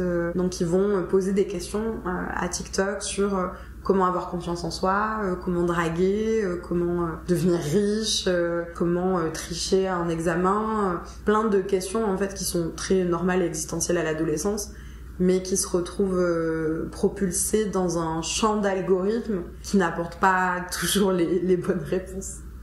Le concept d'influenceur, il est très populaire chez les adolescents et c'est auprès d'eux que les influenceurs et influenceuses ont le plus de visibilité. Et souvent, le contenu qui est mis en avant, il est très genré. C'est quel type d'injonction qu'on retrouve le plus dans ces contenus très populaires ? C'est quels aspects du genre qui sont mis en avant ? Si on résume vraiment dans les gros clichés, si on regarde du côté des filles, on va être sur une mise en valeur du travail du corps, le soin de soi, la beauté, le fait de rester mince, le fait de bien manger, On est aussi sur un travail du care, donc s'occuper des autres autour de soi. C'est vraiment la mise en scène du travail domestique, donc comment on redécore sa maison, comment on fait à manger. C'est assez intéressant, les youtubeuses lifestyle, elles sortent très peu de chez elles au final. On voit beaucoup l'intérieur de leur maison, donc ça c'est ces aspects-là du genre qui sont mis en avant. Du côté des garçons, on est sur l'aspect extérieur pour le coup. On part à l'aventure et quand on regarde par exemple dans les contenus les plus populaires, je pense au documentaire Kaizen d'Inox Tag, c'est une vision de la masculinité, de l'esprit shonen, et c'est le fait de on ne lâche rien. Quand on veut, on peut, et tous les obstacles ne sont que futiles par rapport à sa motivation, ses valeurs propres, la loyauté, l'amitié, la confiance en soi. C'est pour être un homme, il faut être fort, il faut avoir de l'argent, défendre et protéger les gens autour de soi, il faut être drôle et savoir se dépasser, peu importe son milieu social d'origine. Comment ça se fait que ces contenus ils sont particulièrement attirants pour les jeunes ? Je pense que les contenus masculinistes donnent des réponses simples à des questions très compliquées. C'est-à-dire des questions sur qu'est-ce que je vais faire de ma vie ? Est-ce qu'un jour quelqu'un va m'aimer ? Est-ce que je vais avoir confiance en moi ? Et moi, face à ces questions très existentielles que tout le monde se pose en fait dans cette période de charnière qu'est l'adolescence, les masculinistes arrivent avec un programme clé en main, en passant par de la désinformation, en passant par du marketing d'influence, en disant en fait, il suffit de faire comme moi pour devenir comme moi, en montrant aussi des signes ostentatoires de richesse et de succès. Et en fait, au vu du monde dans lequel on vit, avec la crise climatique, avec un marché du travail qui est de plus en plus compliqué, avec un accès aux études qui est compliqué, avec des inégalités socio-économiques, du racisme, etc., c'est normal qu'en fait, des jeunes garçons voit en ces hommes-là des formes de modèles, un modèle qui est très proche au final. C'est pas comme des joueurs de foot stars où on se dit je pourrais jamais devenir comme lui parce que je n'ai pas son talent ou sa chance ou je sais pas. Là on a des gens très accessibles et qui en plus jouent sur cette accessibilité pour leur vendre des formations, pour en tout cas les convaincre dans cet argumentaire-là. Et enfin, je pense que cracher sur les femmes et sur les féministes, c'est un peu, dans la tête de certains, un peu cool, quoi, un peu edgy. On dirait tout haut ce que tout le monde pense tout bas. Et je pense qu'à l'adolescence, il y a un truc un peu comme ça de « Ah, je suis pas comme tout le monde, du coup je fais un peu des blagues, quoi ». Est-ce que vous pouvez expliquer comment les algorithmes qui proposent du contenu de plus en plus ciblé et qui sont presque parfois un peu agressifs maintiennent les jeunes dans des chambres d'écho ? Ouais, absolument. On a pu constater que notamment la plupart des algorithmes se basent sur deux choses. La première, le temps qu'on passe sur le contenu. Et la deuxième, c'est l'engagement qu'on va avoir avec le contenu. C'est-à-dire, est-ce qu'on va liker, commenter, partager. Et dans certaines plateformes, notamment TikTok, l'algorithme crée des niches. À partir d'un centre d'intérêt très classique, le sport, la politique, la santé mentale, plus on passe du temps sur certains contenus déjà un petit peu violents, ou en tout cas déjà un petit peu radicaux, plus l'algorithme nous propose des contenus de plus en plus radicaux et en effet enferme totalement dans des chambres d'écho où on a des biais de confirmation, c'est-à-dire que tous les contenus se confirment entre eux. Il n'y a aucun contenu extérieur qui va être proposé pour rétablir une nuance ou un équilibre. On est sur des plateformes donc très utilisées par des ados et des plateformes qui sont à la fois de contenu, de visionnage de contenu, mais aussi de communication entre pairs. C'est pas juste ils regardent des contenus et après ils sortent de leur chambre pour aller parler à leurs potes. C'est des contenus qu'on s'envoie entre amis, qu'on se partage les uns les autres. Et donc ces chambres d'écho, elles deviennent de plus en plus grandes parce qu'on commence à y inclure des gens de notre vie hors ligne. De votre expérience, de ce que vous avez pu observer, est-ce qu'on peut dire qu'il est dans l'intérêt des jeunes d'adhérer à ces idées et de s'y conformer ? Est-ce que ça impacte positivement leur bien-être ? Ah non. Moi, c'est ça que j'essaie d'expliquer avec les jeunes, si je leur dis le masculinisme fait du mal aux femmes et aux droits des femmes. Mais je pense vraiment que ça fait du mal aux garçons aussi, pour plein de raisons. Pour la première raison, c'est que ça leur met des injonctions et des standards de masculinité qui, pour moi, sont inatteignables. On peut pas dire aujourd'hui que n'importe quel mec peut devenir millionnaire. Sinon, ça se saurait et on serait tous millionnaires et on vivrait tous à Dubaï, dans des grandes maisons, quoi. Donc déjà, je trouve que c'est horrible pour ces jeunes-là, déjà de leur mentir rien que là-dessus. D'autre part, ça veut dire qu'ils ont une vision de la masculinité, et une expérience de la masculinité aussi qui est quelque chose de très, très rétrograde. C'est-à-dire qu'ils peuvent pas exprimer leurs émotions, ils peuvent pas avoir des réseaux de soutien aussi amicaux qui soient vraiment sincères. Et puis enfin, les masculinistes n'aiment pas les femmes. Je trouve ça absurde d'être hétérosexuel, ou en tout cas de se dire hétérosexuel, donc c'est-à-dire aimer les femmes et vouloir avoir des relations amoureuses avec les femmes, et autant les détester. En fait, ça veut dire que vous n'allez pas avoir de relations très saines ou profondes. Enfin, ça crée une fracture aussi au sein même d'une même génération où filles et garçons ne se parlent plus, ne se comprennent plus du tout, parce que chacun a des a priori sur l'autre, et donc ça les rend pas heureux. Et je pense que même sur la question de la santé mentale particulièrement, la plupart des communautés masculinistes font quand même beaucoup l'emphase sur une vision du monde qui est assez noire, assez pessimiste. Certains confient avoir des problèmes de santé mentale, de dépression, etc. Tant qu'on n'apprend pas aux jeunes garçons à exprimer leurs émotions, à aller demander de l'aide quand ils en ont besoin, en fait ça les plonge aussi dans ce cercle-là. Donc moi je pense que les masculinistes ils sont pas heureux, ils ne peuvent pas l'être, parce que c'est une vision du monde conspirationniste et profondément haineuse. Et je ne pense pas que la haine ça conserve très longtemps, quoi. Même s'ils sont devenus assez mainstream, ces contenus ils sont souvent recherchés par des jeunes qui ont des questionnements sur des thématiques liées à l'expression de genre ou aux relations. Comment est-ce qu'ils peuvent diversifier les contenus qu'ils visionnent et trouver du contenu qui réponde réellement et sainement à leurs questionnements ? Je pense qu'il y a un vrai travail à faire de suivre des contenus féministes. Il y a plein de ressources qui existent sur Internet de la part d'éducateurs et éducatrices spécialisés en santé sexuelle, enfin, en tout cas qui ont une expertise sur comment on parle aux jeunes et comment on parle de ces questions de genre. Mais je pense que c'est une thématique, c'est pas qu'aux ados de s'en emparer. C'est-à-dire que, bien sûr, on peut faire ce travail-là de dire je vais me désabonner à certaines choses, je vais m'abonner à d'autres choses pour avoir un peu plus de diversité. Mais il y a aussi un travail de dialogue à avoir de la part des parents, de la part des enseignants, enseignantes, pour discuter de ces questions-là. Parce que, comme on en parlait, les chambres d'écho, en fait, elles sont tellement fortes, c'est pas en un claquement de doigts qu'on en sort. Et donc, je pense qu'il y a un vrai travail là-dessus qui passe pas que par Internet et qui passe aussi par d'autres formes culturelles, que ce soit des films, des séries, des livres, des jeux vidéo un peu différents. Donc je pense que c'est diversifier un peu ça, et pour aussi que les jeunes garçons puissent parler, en fait, tout simplement de j'ai vu ce contenu-là, ça me questionne beaucoup, est-ce que c'est vrai que les femmes elles font ça, et d'avoir des gens qui en disent non, pas du tout, et de pouvoir dialoguer de ça. Je pense que c'est important. On vit dans un monde informationnel et médiatique qui est complexe, y compris pour les adultes, donc on peut pas laisser les ados gérer ça tout seuls, c'est pas possible. Merci beaucoup pour vos réponses. Merci. Est-ce qu'il y aurait des réactions dans le public ? Apparemment pas. Alors je vous propose maintenant d'écouter la dernière capsule réalisée lors des ateliers podcast. Ce micro-trottoir, il a été réalisé en ville de Genève, qui est en travaux. Et la capsule, elle a été imaginée par Cassia, Leila, Alice et Mariam, qui suivent aussi le parcours Trait d'Union et Vase. Et on va retrouver Cassia et Leila pour en parler avec elles juste après.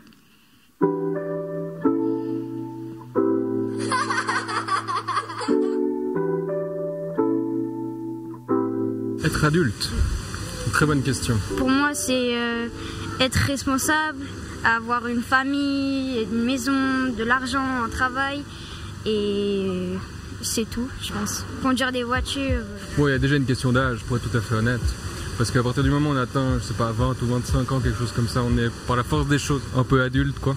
Il y a une composante de maturité, le fait d'avoir un petit peu d'expérience, un peu de recul sur le monde, et puis donc d'avoir un avis un petit peu construit sur les choses. Mais je pense que c'est pas une vraie bonne raison, au sens où il y a beaucoup d'adultes qui ont des comportements tout à fait puérils, et puis qui se comportent mal, ou de façon désagréable, ou irrespectueuse, et puis ils sont quand même adultes. Genre à quel moment je me sens adulte ? Si j'ai un appartement, j'ai un loyer à payer, des trucs comme ça et tout, pour moi je suis adulte. Je sais pas trop, finalement c'est payer ses factures, s'occuper de sa maison, la lessive, tout ça. Avoir un travail, avoir des enfants, une maison et vivre sa vie. Ouais, principalement avoir des responsabilités et voilà, payer quoi. Être payer. C'est de savoir endosser certaines responsabilités par rapport à des gens ou à des choses qu'on doit faire même si on n'a pas forcément envie. Par exemple, voter, je sais. Parfois, ouais, faire des décisions qui nous plaisent pas, mais qu'il faut faire. qu'est-ce qui fait que je me sens adulte? C'est une bonne question. Je pense que j'en ai aucune idée. La taille, avoir le permis, se dire qu'on va pas aller à l'école et qu'on va aller au travail. Quand je me suis dit qu'il fallait que j'ai des enfants bientôt, incessamment sous peu. C'est quand on n'est plus dépendant d'un adulte, on a un travail nous-mêmes, on gagne notre propre argent. C'est avoir des droits, avoir plus de droits que quand on est enfant. Aucune idée, mais on n'est même pas adulte, donc je peux pas savoir. Moi je suis pas adulte. Dans la tête je suis encore une enfant. Mes enfants, oui, parce qu'il y a des obligations, mais autrement dans la tête je suis comme quand j'avais 15 ans, je rigole tout le temps. Personnellement je me sens pas adulte, je me sens encore comme un enfant. Je pense qu'il faut garder ça, il faut le cultiver. C'est la vie être un enfant, c'est le plaisir, c'est la passion. Je suis encore mineur, mais je pense que ça va changer quand je serai majeur, parce que il y aura les impôts à payer et tout, faire l'armée. Mais pour l'instant, non, je me sens vraiment pas adulte. Et j'ai pas envie de le devenir vraiment.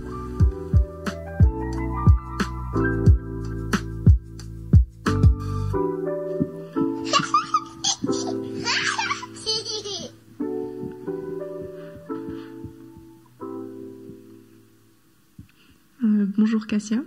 Bonjour. Bonjour Lila. Bonjour. Merci beaucoup pour votre capsule. On aimerait maintenant discuter avec vous des questions abordées. Est-ce que vous pensez vraiment qu'un adulte a plus de droits qu'un enfant? Moi personnellement, je pense que c'est pas vraiment ça. Je pense qu'en enfant, il a plus de liberté qu'en adulte en soi. Parce qu'en enfant, quand on est enfant, on n'a pas à s'inquiéter, par exemple, que ce soit des factures ou des impôts. Et on a simplement à aller à l'école et kiffer nos vacances, partir en camp, quand il y a avec nos potes. Et je trouve que être un enfant, je pense que c'est d'avoir plus de liberté qu'en adulte. Après, je laisse la parole à Leïla. Merci Cassia. Donc, comme ma camarade a dit, je pense que c'est pas vraiment une question de droit. Je pense que c'est une question de liberté. Aujourd'hui, en tant qu'adulte ou préadolescence ou peu importe, on a déjà ce poids sur nos épaules quand on grandit. Quand on devient adulte, il y a beaucoup de responsabilités, beaucoup plus de choses à faire. On sait que ce ne sera pas la même chose que quand on est enfant. Et du coup, on essaie de profiter un max et tout ça, mais il y a un peu cette perte d'âme d'enfant qu'on a quand on grandit. Et voilà. Donc, ouais, c'est plus une question de liberté et pas vraiment de droit. Enfin, je ne parlerai pas trop comme ça, en fait. Et toi, Leïla, tu as 21 ans, Cassia, tu en as 24. Est-ce que vous vous considérez comme des adultes? Et pour vous, ça veut dire quoi? Alors, moi, personnellement, je me considère pas vraiment comme une adulte. Et le seul moment où ça me revient et que je me dis, waouh, je suis une adulte, c'est quand je dois payer mes factures et que j'ai mon loyer à payer et tout ce qui va avec. Mais sinon, la majorité du temps, je me trouve pas comme une adulte et je trouve qu'être adulte, parfois, c'est un peu chiant. Sincèrement. Et on n'a pas tout le temps envie d'avoir des responsabilités, parce qu'après tout, on est des humains. Et je trouve que parfois, c'est un peu lourd, mais sinon, la majorité du temps, je me sens pas adulte, vraiment. Pour ma part, moi, j'ai grandi assez vite. Donc, le fait d'être adulte aujourd'hui, on va dire légalement, ça m'a pas changé grand-chose. J'ai toujours, depuis petite, je me suis toujours sentie adulte. Donc bien sûr, j'ai pas eu les grosses responsabilités des adultes d'aujourd'hui, genre les impôts, votations, bref. Mais sinon, ouais, j'ai pas vraiment senti ce changement et tout ça. Donc moi, je me suis toujours sentie adulte, mais je garde quand même mon esprit d'enfant parce que j'ai pas envie de le perdre. J'ai pas envie de me sentir trop neutre, trop vide. J'ai envie d'être colorée, j'ai envie de rire, Et en adulte aussi, on rigole. Et je pense... Mais il faut. Voilà. C'est important de comprendre certaines choses, de comprendre nos émotions et tout ça. Et on le comprend assez jeune. Donc, je pense que c'est assez marrant cette question à quel moment on se sent jeune, à quel moment on se sent adulte et tout ça. Je pense qu'on le sent déjà des petits parce qu'on comprend certaines choses, mais qu'on ne pose pas vraiment des mots dessus. Et moi, c'était comme ça. Donc, voilà. Quand il y a les factures à payer, on se sent adulte, et sinon on se sent pas, on se sent jeune, c'est ça? C'est ouais. Oui, après j'ai quelque chose à rajouter. Être adulte aussi, il y a ses points positifs. Par exemple, quand on est mineur, on n'a pas le droit forcément de voyager si on n'a pas la signature de nos parents. Alors que quand on est adulte, on peut voyager avec nos amis et décider à quelle heure on rentre ou à quelle heure on part, quand on rentre, quand on voyage. Et ça, il y a du bénéfice là-dedans, donc c'est cool, quoi. Il y a un peu des deux. Merci beaucoup, Cassia et Leïla. Puisqu'on a un peu de temps, j'aimerais vous poser la même question à vous, Léa Liana, qui avez animé cette émission. Est-ce que vous vous sentez adulte? Je te laisse répondre. La plus âgée. Du coup, je rappelle, j'ai 23 ans. Ça dépend. Généralement, non. J'ai plus l'impression d'être un enfant qui cosplay un adulte et qui fait semblant. Et il y a des moments où je me sens hyper adulte et il y en a d'autres où en fait je me rends compte que je suis vraiment un gosse et que je sais pas ce que je fais. Mais après, j'ai l'impression qu'il y a pas mal de gens et en fait ils font semblant qu'ils savent ce qu'ils font.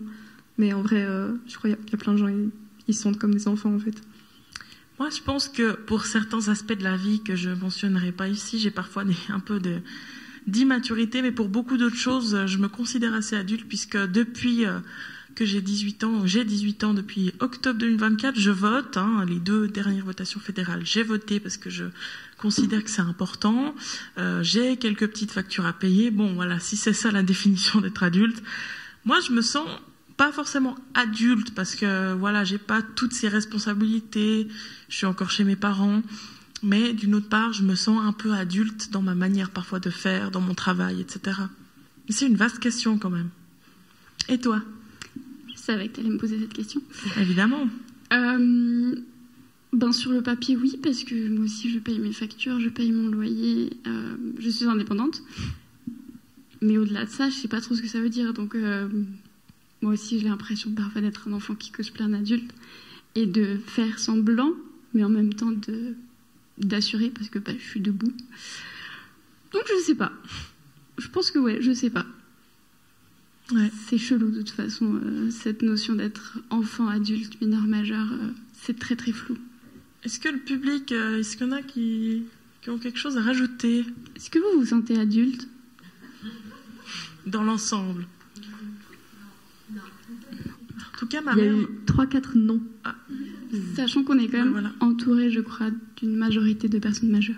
Ouais. En tout cas, moi, ma mère me répétait toujours, c'est pas parce que t'es majeur que t'es adulte. Donc, c'est effectivement 2 choses à bien dissocier. Merci beaucoup. Je crois qu'il y a une personne qui veut... La dernière chance. Non, je me disais, finalement, quand on est adulte, peut-être qu'on se connaît aussi un peu mieux. Et moi, après, je me disais, quand j'étais pas adulte, justement, enfant, que peut-être que quand je serais adulte, je me poserais plus toutes les questions que je me posais en étant ado. Et puis, en fait, on se pose toujours plein de questions, mais il y a des questions qu'on résout, il y a des nouvelles questions qui émergent, mais finalement, c'est un chemin. Mais je dirais quand même que quand on est adulte, on peut aussi être plein de joie et de prendre des libertés et peut-être se détacher de certaines normes aussi dont on parlait plus tôt dans la soirée. Donc il y a aussi des choses cool.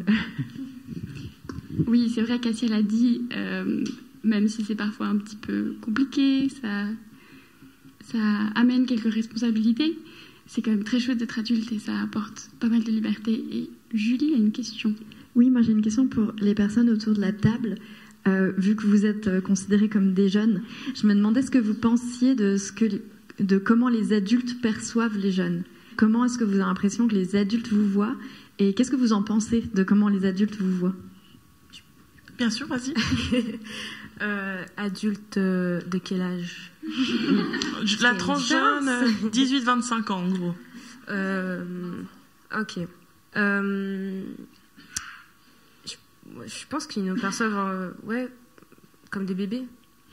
Là, c'est même plus enfant, c'est vraiment bébé, quoi. Genre, on fait nos premiers pas, c'est encore... c'est quoi, dorloté ou bordé, je sais plus. Ouais.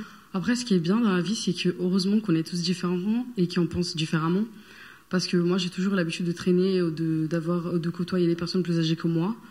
Et que m'ont souvent dit que malgré mon âge, j'ai quand même une bonne mentalité. Et ça, c'est agréable. Après, je pense que plus on regarde la vie des autres, plus on se sentira mal et on vivra moins notre vie comme on la souhaite. Donc moi, de mon côté, personnellement, parfois, je m'en fous un peu. Mais c'est toujours intéressant de savoir qu'est-ce que les personnes plus âgées pensent de nous. Et moi, ce qui me fait du mal un peu parfois, c'est que je trouve qu'il y a beaucoup de gens dans la société qui nous jugent par l'apparence. Par exemple, moi j'ai 24 ans, mais on m'a souvent dit que j'ai une tête de 17 ans. Mais peu importe. Mais voilà, je pense que ce qui est cool, c'est que voilà, il y a toujours des différentes personnes avec ses avis différents. Et c'est ça qui est cool en vrai. Et Oui. être adulte aussi, je vais rajouter ça, mais c'est aussi par rapport à l'éducation qu'on a eue et comment on a vécu notre vie jusqu'à aujourd'hui. Donc je sais que pour certains, l'éducation, la vie quotidienne qui sont petits jusqu'à aujourd'hui, ça a été super compliqué. Donc par rapport à ça, ils ont dû grandir trop vite et ils ont dû prendre conscience des mots, des phrases de certains adultes qu'ils employaient envers eux, et du coup ils ont assimilé ça et puis ils se sont sentis directement concernés. Ou des fois c'est même par rapport à la famille, un poids sur les épaules parce qu'ils doivent porter quelque chose ils sont trop jeunes pour. Et donc voilà, adulte, c'est vraiment, il y a eu ça. Pour ma part, ça me parle plus par rapport à ça. Mais voilà, encore une fois, c'est vaste, c'est beaucoup de sujets, beaucoup de voilà. Donc je voudrais dire, pardon. Vas-y.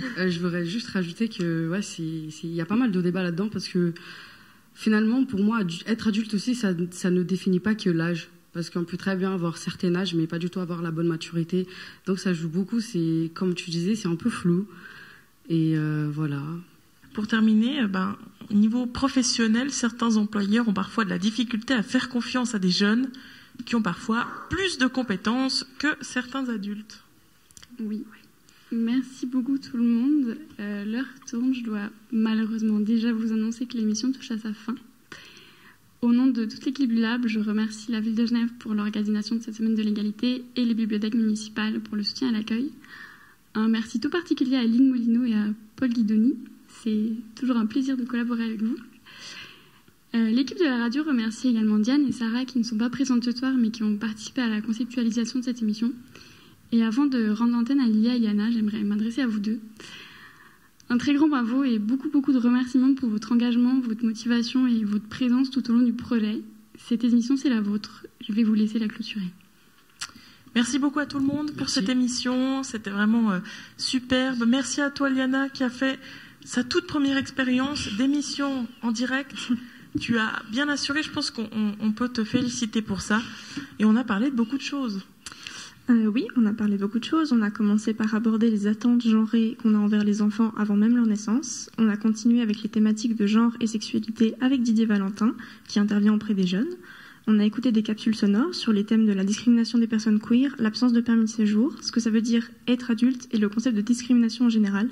On a ensuite abordé les thématiques trans avec une vision intergénérationnelle et on a terminé avec le sujet des réseaux sociaux avec une interview de Pauline Ferrari. Et merci beaucoup à notre public. Si vous écoutez l'émission aussi après coup, merci à vous également. On espère que vous avez aimé. Dans l'ordre, on aimerait remercier Erika Berazategui et Julie Bianchine de Décadré pour leur accompagnement et aussi donc Sarah Guébalma pour sa présence et pour les ateliers podcast qu'elle a donnés notamment. À ces ateliers ont participé Ondine, Hugo, Irène, Maria et Gabriel, mais aussi Ariane, Alice, Cassia, Michel, Myriam et Leila. Il y a aussi Laurent Churet, notre technicien son, qui nous a aidés tout au long de l'émission. Bref, merci beaucoup d'avoir été avec nous. On vous invite à aller suivre Décadré sur Instagram, @DECADREE, et aussi le site avec un .com à la fin.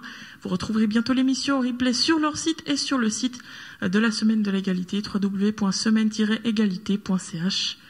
À bientôt. C'est pas mais je crois que c'est possible.